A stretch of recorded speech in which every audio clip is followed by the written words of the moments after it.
주시고 또 말씀 붙들고 또 우리가 또 우리 앞에 있는 여러 가지 산적한 문제들 또 나라와 민족을 위해 교회를 위해 또 우리 개인과 가정을 위해 기도할 때에 하나님 들으시고 응답받는 이 시간 되기를 축복합니다. 오늘 25장에 보면요, 이사야 선지자가 우리 주님을 향해서 찬송을 합니다. 여호와여, 주는 나의 하나님이시라. 내가 주를 높이고 주의 이름을 찬송하오리니. 이사야는 24장에서요 하나님께서 종말론적인 이 땅의 심판의 내용을 또 계시로 받고 또 우리에게 알려줬습니다. 그 25장에서는 그 하나님을 향해서 찬송하고 있습니다. 주는 나의 하나님이시라. 우리 하나님이시기도 하지만요, 먼저 이사야는 주는 나의 하나님이시라고 개인적으로 하나님을 고백합니다. 지금 이 시간 주님 우리를 찾아오실 때 우리는 공동체로 하나님께 나가지만요, 또 하나님 우리 공동체에 우리 모임 가운데 우리 예배와 기도와 찬송을 받으십니다. 근데 동시에 하나님은 우리를 찾아오실 때 1대1로 인격적으로 만나주십니다.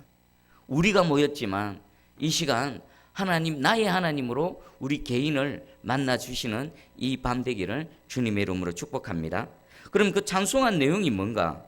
주는 기사를 옛적에 정하신 뜻대로 성실함과 진실하심으로 행하셨다.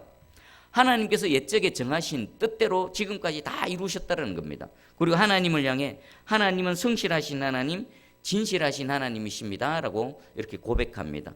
지금 이사야 선지자가 하나님을 찬송하는 그 이유가 여기에 나와 있습니다. 하나님은 진실하시고 성실하셔서 옛적에 정하셨던 모든 뜻들을 다 이루셨다. 하나님께서 옛적에 정하셨던 뜻은 뭘까요? 아브라함을 부르시고 이스라엘 민족을 만드시고 그들을 애굽에서 구원해내시고 또 광야에서 그들을 지키시고 보호하시고 또한 그 요단강을 건너 약속의 땅을 차지하게 하시고 그곳에서 또 나라와 민족을 이루게 하신 그 하나님, 과거에 행하셨던 하나님뿐만 아니라 이사야 선지자는 현재와 또 현재를 통해서 미래에 행하실 하나님의 일까지도 포함해서 지금 찬송하고 있습니다. 지금 25장, 26장, 27장까지는 이사야의 묵시록이라고 말합니다. 여기는 지금 이스라엘 백성들 환난 중에 있고 고난당하고 대적들은 우리보다 힘이 강해서 무슨 일이든지 해도 우리는 어찌하지 못하는 이런 연약함 가운데 있을 때에 하나님께서 그 대적들을 멸망시키실 것이다. 우리에게 오히려 완전한 승리를 주실 것이다 라는 하나님의 계시의 말씀을 붙들고 지금까지 하나님 정하신 뜻을 이루셨던 것처럼 앞으로도 내게 이 계시를 주신 말씀 이대로 행하실 줄 믿습니다라는 믿음의 고백으로 하나님을 찬양하고 있는 것입니다. 여러분, 하나님께서는요 지금까지 함께 하신 하나님으로만 머무는 것이 아니라 지금 현재 시점에서도 우리와 함께 하실 뿐만 아니라 성경에 기록되어진 이 신실하신 하나님이 하나님께서 기록하신 대로 우리에게 말씀하신 대로 완전히 이루실 줄 믿습니다. 그러면 좀 구체적으로 한번 보겠습니다. 어떤 주께서 정하신 일들을 어떻게 이루어 가시는지 장래에 일어날 일들을 한번 볼까요? 우리 2절하고 3절을 한번 읽어봅니다. 2절 3절 시작. 주께서 성읍을 돌무더기로 만드시며 견고한 성읍을 황폐하게 하시며 외인의 궁성을 성읍이 되지 못하게 하사 영원히 건설되지 못하게 하셨으므로 강한 민족이 주를 영화롭게 하며 포악한 나라들의 성읍이 주를 경외하리이다. 아멘. 여기 등장하는 성읍, 견고한 그런 성읍, 외인의 궁성, 이것은 어떤 특정한 나라와 민족이 아니라 누구를 말합니까? 이 피조세계, 이 땅에 하나님을 대적했던 모든 나라와 민족이 여기에 다 해당됩니다. 지금 이 2절과 3절의 말씀에 의하면은 이 땅에 살아가는 존재하는 나라와 민족은 또 이 땅에 세상 사람들이 모여서 건설한 모든 것들은 어떻게 됩니까? 다 하나님의 심판에 의해서 멸망당하는 겁니다. 우리는 이 땅에 지금 육신을 입고 살아갑니다. 우리가 보고 또 세상 사람들이 추구하고 또 그들이 열심을 내서 뭔가를 이루고자 하는 모든 것들이 어떻게 될까요? 주님이 이 땅에 오셔서 주님의 심판이 행해질 때는 모두가 다 망하는 겁니다. 돌무더기가 될 겁니다. 우리 하나님께서는 하나님을 외면하고 하나님을 왕따시키고 인간들끼리 모여서 높이 쌓아 올린 바벨탑을 허물어 버리셨습니다. 헛떡버리셨습니다.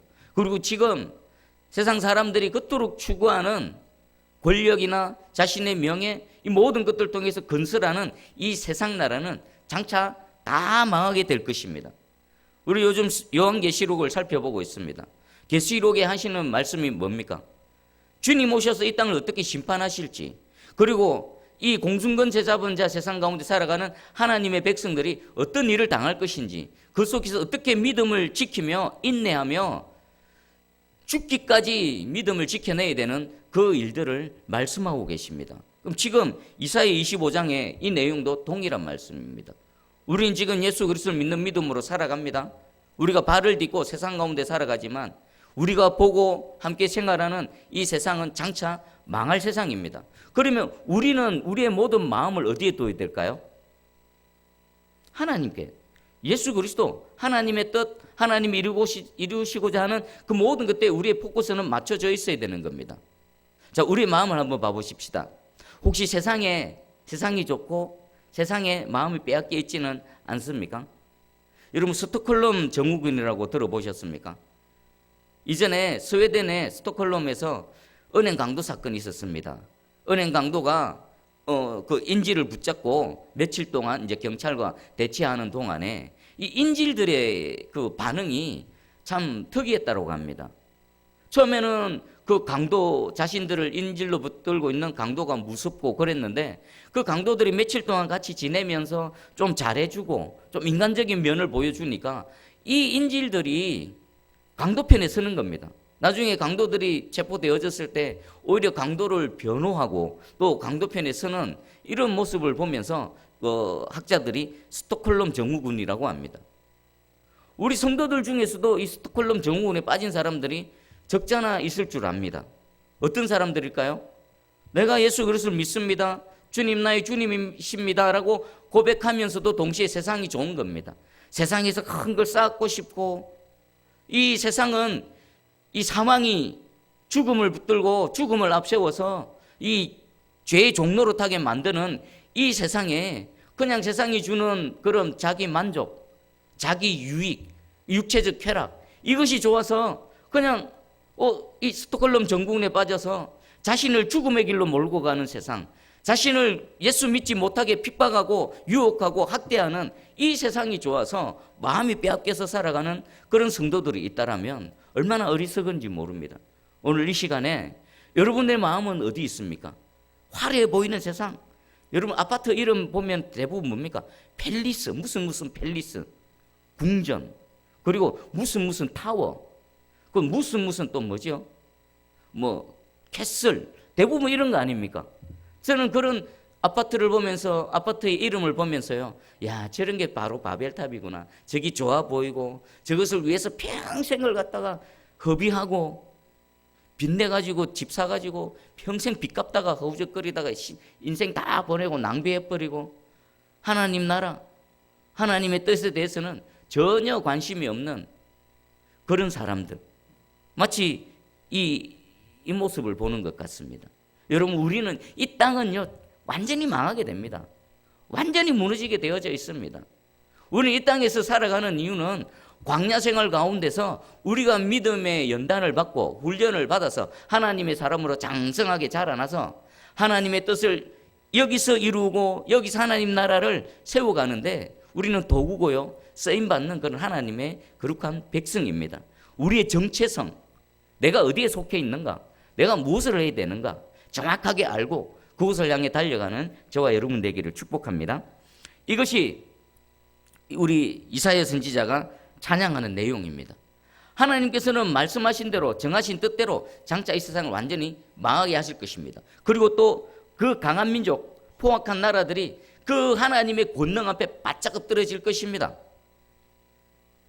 세상 사람들, 우리 인간이 얼마나 교만합니까? 자기가 왕이고 자기가 주인이고 자기가 신입니다. 심지어는 하나님까지 대적하지요. 하나님이 어디 있어? 눈에 보이지 않는 하나님에서 신성모독하고 자기가 모든 것 되는 것처럼 살아갑니다. 하지만 하나님의 심판이 떨어지는 그때에 누구도 하나님 심판을 피할 자도 없고 거기서 스스로를 지켜낼 자가 없습니다. 그 하나님의 그 크신 그 위험 앞에 모두가 머리를 숙이고요, 무릎 꿇고 하나님을 경외하며 그 하나님 앞에 영광을 올려 드릴 때가 분명히 올 겁니다. 근데 그럼에도 불구하고 우리 계시록에 보면 그 하나님의 재앙 가운데도 끝까지 회개하지 않고 하나님을 향해서 대드는 그런 영혼들이 있습니다. 그러면 하나님께서 이 땅에 재앙을 내리시는 목적이 두 가지가 있는 것 같습니다. 첫 번째 목적은 뭘까요? 하나님의 백성들을 구원하는 겁니다. 지금 이 땅에서 예수 믿는 믿음으로 고통당하고 조롱당하고 핍박당하고 심지어는 그 믿음을 지키기 위해서 목숨까지 잃는 그런 사람들을, 그런 하나님의 백성들을 지키고 보호하고 구원하시기 위해서 이 땅에 재앙을 내리십니다. 심판을 가하십니다. 그리고 또 하나의 목적이 있습니다. 하나님께서 심판을 내리실 때에 그 심판 중에라도 하나님의 크심 앞에 무릎 꿇고 하나님 앞에 두 손 들고 여호와를 경외하는 자들에 대해서는 하나님 어떻게 하실까요? 그 재앙 중에서라도 구원해 내십니다. 마치 예수님 십자가 우편의 강도처럼 그 십자가 저주로 죽어가는 그 상황 속에서 하나님을 알아보고 하나님을 인정하고 하나님 앞에 경배했더니 예수 그리스도께서 그 십자가에서 죽어져가는 강도를 구원하셨던 것처럼 하나님의 심판 가운데 그 하나님의 위험 앞에 무릎 꿇고 회개하고 돌이키는 자는요, 하나님께서 구원해 주실 줄 믿습니다. 이 두 가지입니다. 근데 그럼에도 불구하고 끝까지 하나님을 대적하고 굴복하지 않는 자들은요, 그들은 그냥 지옥 형벌에 처하는 게 너무나 마땅한 것입니다. 그리고 우리 또 4절에 보니까 주는 포악자의 기세가 성벽을 치는 폭풍과 같을 때에 빈궁한 자의 요새이시며 환난당한 가난한 자의 요새이시며 폭풍 중에 피난처시며 폭양을 피하는 그늘이 되셨사오니. 하나님을 대적하는 세상과 악한 자들에 대해서는 하나님 심판을 내리십니다. 그러면 동시에 또 여기 보니까 빈궁한 자가 나오고요, 환난당한 가난한 자가 나옵니다. 이들이 폭풍과 또 폭양 가운데에 있을 때 하나님께서 그들의 피난처가 되시고 하나님께서 그들의 요새가 되신다라는 것입니다. 여기 빈궁한 자, 환난당한 가난한 자는 누굴까요? 그냥 단순히 가난한 사람, 그냥 단순히 환난당하는 사람, 그런 사람이 아닙니다. 이들이 왜 빈궁합니까? 왜 환난당한 가난한 자가 됩니까? 무엇 때문에요? 세상과 타협하지 않고요, 믿음을 지키다가 경제활동을 못해서 계시록에 등장하는 666의 표를 받지 못해서 가난하고 또 그 적그리스도들이 등장해서 우상에게 절할 것을 강요할 때에 그것을 단호히 거절하고 믿음을 지키다가 빈궁해지고 환난당하고 가난한 자들입니다. 단순히 그냥 경제적으로 가난한 사람들이 아닙니다. 다 믿음의 근거가 되어져서 믿음을 지키다가 가난해지고 믿음을 지키다가 핍박당하고 이런 사람들에 대해서 우리 하나님께서는요, 그들의 요새가 되시고 그들의 피난처가 되시고 또 그들의 폭양에 피하는 그늘이 되실 것이라는 것입니다. 여러분, 우리는 이 땅에서 최악의 경우가 뭡니까? 지금 저 북한에 있는 북한 땅에서 또 살아가고 있는 우리 그리스도인들의 경우 최악의 경우가 뭡니까? 육체적인 죽음이지요. 육체적인 죽음. 사단은 지금도 여전히 죽음을 앞세워서 우리를 유혹하고 우리를 핍박합니다. 죽을까봐, 돈 못 벌어 죽을까봐, 신앙생활 제대로 못하고 또 총칼 앞에서 목숨이 잃을까봐 두려워서 신앙을 저버리는 이런 일들이 있습니다. 우리는 기껏해야 육체의 죽음입니다. 여러분, 물론 그 총칼 앞에서 두려울 수 있습니다. 그런데 지금 미리 한번 생각을 해보시고 미리 지금 마음의 결단을 하시기 바랍니다. 안 죽을 인생 없지 않습니까? 첫 번째 죽음은 누구나 다 맞게 되어져 있습니다. 그런데 첫째 죽음을 통과하고 난 이후에 둘째 사망의 해를 받지 않는 자들은 누굽니까? 끝까지 믿음을 지키는 자들입니다. 우리 늙어 죽든지 병들어 죽든지 사고나 죽든지 이래 죽든지 저래 죽든지 다 죽습니다. 어차피 한 번의 죽음을 맞을 때에 조금 더 생명을 연장하기 위해서 그 믿음을 저버리는 것, 잠시 잠깐의 환난을 피하기 위해서 영원한 형벌로 가버리는 것, 얼마나 어리석습니까? 오늘 이 시간에 한번 결단을 하시기 바랍니다. 물론 맞닥뜨렸을 때 우리 어떻게 되어질지 모릅니다. 하나님께서 은혜 주시고 그 순교자의 은혜를 베풀어 주셔야만 순교도 당하지 순교 아무나 못 당합니다. 자, 그럼에도 불구하고 미리 한번 생각해 보는 겁니다. 그때 우리나라가 지금 뭐 공산화되려는, 체제가 전복되려는 위기 가운데 있습니다. 설령 하나님께서 허락하셔서 그 길로 가버린다 하더라도, 공산주의자들이 총칼을 내 앞에 대고 예수 그리스도 부정해라 그러면 살려줄게, 네 믿음 버리지 않으면 죽는다 라는 가정을 한번 해봤을 때 여러분 한번 상상을 해보시고 마음의 결단을 하시기 바랍니다. 성경은 말씀하십니다. 그 환난은 잠시 잠깐이다. 잠시 잠깐이다. 그 환난만 견디고 나면, 지키고 나면 영원한 안식, 영원한 천국이 우리를 기다리고 있다.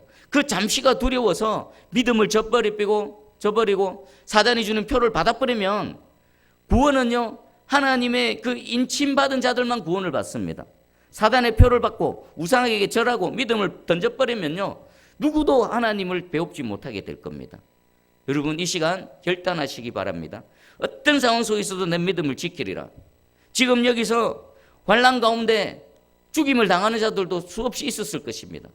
요한 시대 때, 로마 시대 때에 그 사자 밥이 되고 또 칼에 죽고 불에 타 죽고 또 수많은 우리 역사 가운데에 믿음을 지키다가 학살당한 수많은 믿음의 우리 선배님들이 계십니다. 한 번의 육체의 죽음은 맞이할 수 있습니다. 하지만 궁극적으로 우리의 영혼은 하나님께서 구원해 주시고 마지막 날 주께서 다시 오실 때에 이 땅을 다 심판하실 때 하나님도 오르시고 우리가 믿는 이 믿음이 진짜고 우리가 믿는 믿음이 옳았음을 하나님께서는 분명히 증명해 보이실 줄 믿습니다. 이런 믿음으로 승리하는 저와 여러분 되기를 축복합니다.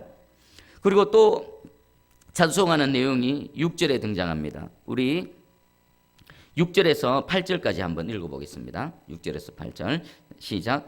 만군의 여호와께서 이 산에서 만민을 위하여 기름진 것과 오래 저장하였던 포도주로 연회를 베푸시리니 곧 골수가 가득한 기름진 것과 오래 저장하였던 맑은 포도주로 하실 것이며 또 이 산에서 모든 민족의 얼굴을 가린 가리개와 열방 위에 덮인 덮개를 제하시며 사망을 영원히 멸하실 것이라.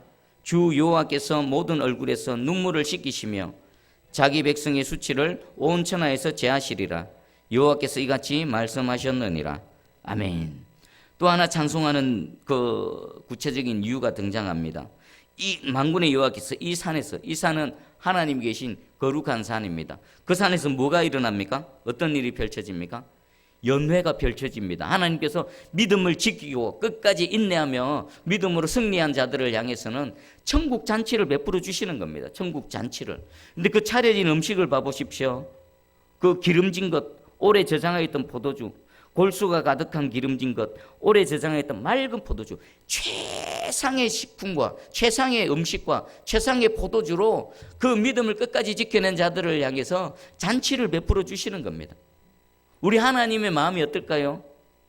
그 고난, 핍박을 믿음으로 이겨내며 그 결코 주님의 이름을 배반하지 않았던 그들, 죽음마저도 불사하며 여호와 하나님을 하나님 사랑을 지켰던 그들을 바라볼 때 우리 하나님의 마음은 어떻겠습니까?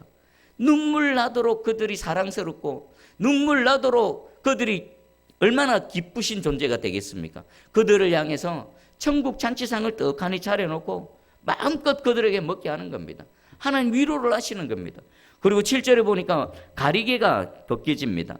덮인 모든 것들이 제하여집니다. 지금 우리는 주를 알아도 희미하게 압니다. 지금 우리가 주를 봐도 희미하게 봅니다. 우리가 성경 66권의 모든 말씀을 한 구절도 빠뜨리지 않고 명확하게 다 깨닫고 그것을 해석한다 손치더라도 우리는 여호와 하나님을 부분적으로 알 뿐입니다. 그런 우리가 지금 주님 다시 만나게 될 때는요, 모든 우리와 하나님과 가려있는 모든 가리개가 벗겨집니다. 명확하게 주를 보게 되어질 것입니다. 그리고 우리 8절에 사망을 영원히 멸하실 것이다. 사망을 영원히 멸하실 것이다. 무슨 의미입니까? 우리를 고통스럽게 했고 우리를 두렵게 했고 우리 그 사망의 저주 가운데 사망의 저주의 영향력 아래 얼마나 시달리면서 살아갑니까? 그런데 하나님께서 그 사망을 영원히 멸하실 것이라. 이제 사망의 영향력 안에서 사망의 저주의 영향력 안에서 완전히 벗어난 삶을 살게 된다는 겁니다. 그리고 여호와께서 우리의 눈물을 씻기신다. 주님이 우리의 눈물을 씻기실 때 어떻게 씻기실까요? 주님이 육신으로 계실 때 병자들을 찾아다니십니다. 마음 상한 자들을 찾아다니십니다. 우리 주님은요, 말씀만으로도 모든 것들을 해결하실 수 있고 치유하실 수 있는 분이십니다. 그런데 말씀도 하시지만 무엇도 하십니까? 친히 손으로 만지십니다. 그 맹인의 눈을 만지시고요, 문둥병자의 몸에 손을 대시고요, 친히 만지십니다. 그러면 이때 우리의 얼굴에 눈물을 씻겨주실 때 어떻게 씻겨주시겠습니까? 우리 어린아이가 길을 가다가 넘어져서 울 때 부모가 뛰어가서 그 아이를 일으키고 아픈 데를 만져주고 눈물을 닦아주듯이 우리 하나님은요, 한 사람 한 사람을 만나시면서 그들을 대면하시면서 그들의 눈물을 닦아주실 것입니다. 여러분 지금 예수 믿는 믿음으로 지금 이 새순교에서 또 성도로서 신앙생활합니다. 많은 눈물이 있을 줄 압니다. 많은 탄식이 있을 줄 압니다. 또 인생 가운데 또 가정에서 뜻대로 되어지지 않고 뭐가 계속 꼬이고 힘든 거, 그런 거 분명히 있을 것입니다. 근데 하나님은 다 보시고 계십니다. 오히려 그럴 때 믿음을 지키는 거 하나님께서는 더 귀하게 보십니다. 하나님은 눈물을 닦으시면서 이렇게 말씀하실 것입니다. 그때 힘들었지, 그때 참 아팠지, 그때 참 절망적이었지. 그럼에도 불구하고 네가 나를 믿는 믿음을 저버리지 않고 오히려 그럴 때일수록 나를 더 찾고 내 품 안으로 달려들었지. 이제 편히 쉬어라. 주님께서 그렇게 말씀하실 것입니다. 우리는요, 또 문 열고 나가면 문제 속에 살아갑니다. 여러분 여전히 문제 속에 있을 것입니다. 인생의 호흡이 있는 동안 살아갈 때에 여러 절망적인 일들이 내 인생에 어떻게 이런 일이 있을 수 있지라는 지금까지 겪어온 것보다 더 큰 일들이 어쩌면 우리 인생 가운데 찾아올 수도 있습니다. 하지만 그 앞에 절망하지 마시고 이 마지막에 오셔서 내 눈에 눈물을 닦아주시고 친히 닦아주시고 어루만져 주시고 위로하실 주님의 그 손길을 바라보시며 넉넉히 이겨나가시는 저와 여러분 되기를 축복합니다. 그리고 자기 백성의 수치를 온천하에서 제하신다고 하셨습니다. 수치, 어떤 수치일까요? 예수 믿다가 당하는 수치입니다. 예수 믿는 것 때문에 조롱당하고 예수 믿는 것 때문에 멸시당하고 여러 가지 어려움 당하는 수치를 하나님께서는 말끔하게 제거해 주실 것이라고 말씀하십니다. 그리고 마지막에 우리 9절부터 11절까지는요, 그날에 말하기를 이는 우리의 하나님이시라 우리가 그들 기다렸으니 그가 우리를 구원하시리로다. 지금 기다렸으니는 기다리고 있는 중입니다. 기다리고 있는 중입니다. 무엇을 기다립니까? 구원을 기다립니다. 완전한 구원을 기다립니다. 완전한 구원을 기다린다는 것은 다른 말로 하면요, 인내입니다. 인내. 믿음의 또 다른 표현인 인내입니다. 믿음이 있으면요, 인내할 수 있습니다. 믿음이 없으면요, 인내할 수 없습니다. 인내하는 자는 믿음이 있고 믿음이 있는 자는 인내할 수 있습니다. 마지막까지 우리가 기도를 하고 또 기도에 대한 응답을 기다릴 때에 인내가 필요합니다. 농부가 씨를 뿌리고 그것이 자라나고 또 여름을 지나고 가을이 될 때 그리고 작은 열매가 맺혀져서 그것이 자라나서 탐스러운 열매가 될 때까지 반드시 시간이 필요하고요. 반드시 과정이 필요합니다. 그런데 우리는 이 영적인 어떤 세계를 눈으로 볼 수 없기 때문에 지금 무엇이 어떻게 되는지 알지 못합니다. 하지만 하나님께서는 반드시 일하시고 생명을 불어넣어 주시고 호흡을 불어넣어 주셔서 계속 자라나고 또 열매 맺게 그리고 마침내 그 열매를 누리게 하실 줄 믿습니다. 우리 성경에 말하지요. 우리 태 속의 아이가 어떻게 자라는지 알지 못한다 그러죠. 왜 알지 못합니까? 눈에 안 보이니까. 요즘은 막 초음파로 보기도 하긴 하지만 뱃속에 있는 아이가 어떻게 뼈가 형성되고 어떻게 이 자라나고 있는지 알지 못하지만 해산의 날이 되어지면 반드시 우리 눈앞에 나타나는 것처럼 우리가 하나님 앞에 기도하고 우리가 하나님을 믿음으로 인내할 때에 우리의 인내의 믿음이 반드시 해산하는 날이 있을 줄 믿습니다. 오늘 이 말씀 붙들고 우리 함께 또 기도하며 나가기 원합니다. 우리 새순교회의 비전, 우리 한국교회를 위해서 기도할 때에 또 여러분 가정과 개인을 위해 기도할 때에 이 말씀 꼭 붙들고 우리는 기다렸습니다. 그 하나님의 구원을 기다리고 있습니다. 그리고 이 구원은 반드시 이루어질 줄 믿습니다라는 믿음으로 함께 나아가기를 바랍니다. 그리고 마지막에 10절을 보니까 모압이 등장합니다. 모압이 등장하는데 하나님께서 이 모압을 완전히 밟아버리실 것이다. 그리고 그들의 성벽 높은 요새를 다 헐어버리실 것이다. 완전히 진토가 그냥 다 허물어지게 만들 것이다 라고 말합니다. 왜 모압을 할까요? 모압은 문자적인 모압이 아니라 모압은 아마 이런 부류일 겁니다. 여러분, 이스라엘에 많은 대적들이 있었습니다. 그 대적들 중에 모압은 좀 특이합니다. 바벨론, 아수르, 애굽, 여러 블레셋 이런 대적들이 있었죠. 블레셋은 영역 다툼을 했고요. 아수르나 바벨론은 그 이스라엘 나라의 그들을 장악하고 통치하고자 하는 목적이 있었습니다. 그런데 이 모압은 그런 것도 없습니다. 단 하나입니다. 하나님의 백성인 이스라엘 백성들이 고통당하는 것, 대적들에 의해서 괴롭힘 당하는 것, 그 광경을 보고 박수치고 기뻐했던 그런 아주 이상한 집단이 바로 이 모압입니다. 그럼 오늘날 우리에게 모압은 누굴까요? 하나님의 백성들을 넘어지게 만들려고 하고, 또 하나님의 백성들이 넘어지고 또 대적들에 의해서 핍박당하고 어려움 당할 때 그것을 옆에서 보면 박수치고 좋아라 하는 이런 세력들이 있을 것입니다. 하나님께서는요, 이 모압이 가장 거슬렸던가 봅니다. 어쩌면 이사야 선지자가 다른 지금 이 이스라엘을 공격하려는 아수르나 바벨론 나라보다 이 모압이 더 미웠던가 봅니다. 마치 그 시어머니보다 옆에서 그 부추기는 시누이가 더 미운 것처럼 이 모압에 대해서 하나님께서는요, 그들의 교만에 완전히 무너뜨리실 것이라고 합니다. 지금 우리 주변 여러분 개인에도 이런 모압이 있을 것입니다. 우리 새순교회에 모압이 있을 것입니다. 우리 한국교회에 모압이 있을 것입니다. 하나님께서는 그들을 보고 계십니다. 그리고 반드시 그들이 행한 악에 대해서 갚으실 줄 믿습니다.